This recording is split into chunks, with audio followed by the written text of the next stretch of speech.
In April 14th, in 2023, we wake up to the war.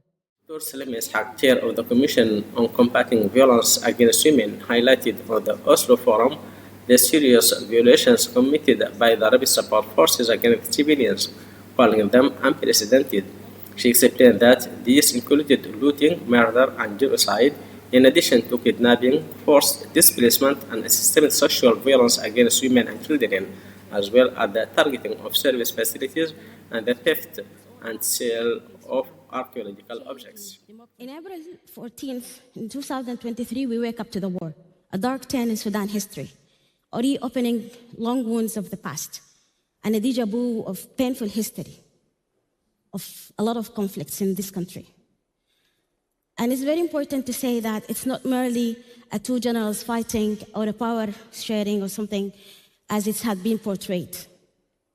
You have to understand the narrative of this war. It's all about reshaping Sudan, changing demographic setup of the country, moving populations so other people could come, erasing everything that's as a legacy for Sudan.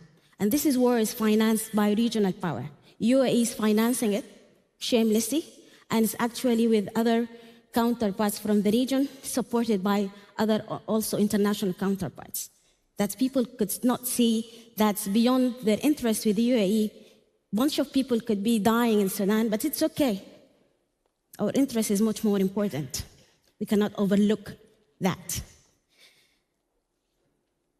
And this war is all about, because when you see that RSF saying, abusing the word of democracy, saying that they're bringing us democracy by looting houses, killing people of disability because they see them as unuseful to the community, raping women and children, destroying even the museum. You know that our Nubian treasure is actually sold in the internet with $1,000 or even less. They are poisoning genetic labs, destroying genetic banks of very rare plants, and using sexual violence as a weapon of war, because it's cheap, silent, and effective. It leaves no visible ruins, but actually generations of scars. This war is actually about, they want to have a new Sudan upon the bodies of people, upon the bodies of women, upon our own bodies as a battlefield, upon destructions of civilian infrastructure, hospitals, schools, people houses, people saving, looted.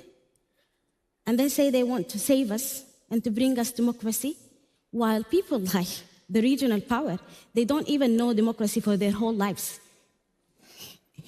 And in Sudan, we always have this kind of, even in our worst dictatorship time and oppression, we have this spirit of uncontrollable freedom.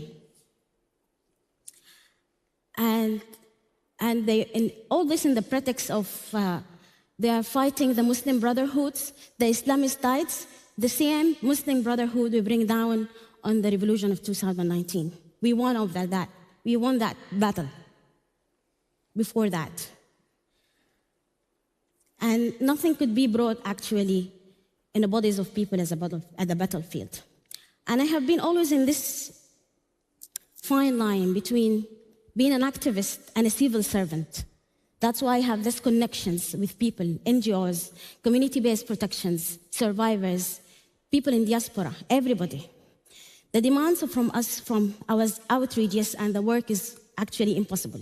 But we have been documenting, the unit I have been heading is documenting the conflict-related sexual violence and coordinating support for survivors. We have seen incidents of women in my age who felt that they are always immune to any unwanted sexual encounters, getting gangly raped and left on the ground, or women of 85 who refused to get support because she felt she was denied her rights to be respected as a grandmother.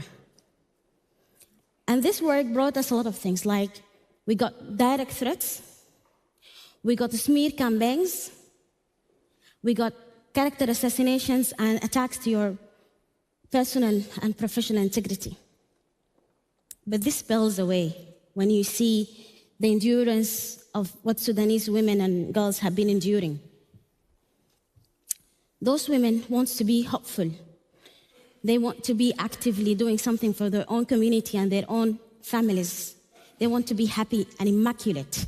They want to wear their best thobes, decorating their hands with henna, and have hopes for futures, and wearing their high heels and celebrate weddings and other things.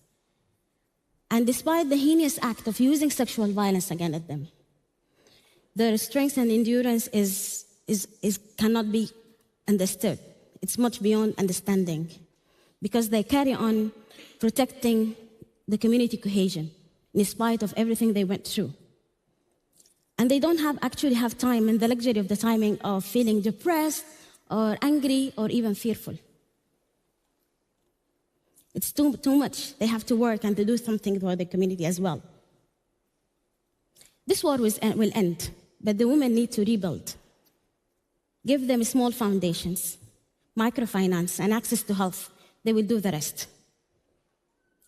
Stop the silence and compliance to that silence. Call things by their name.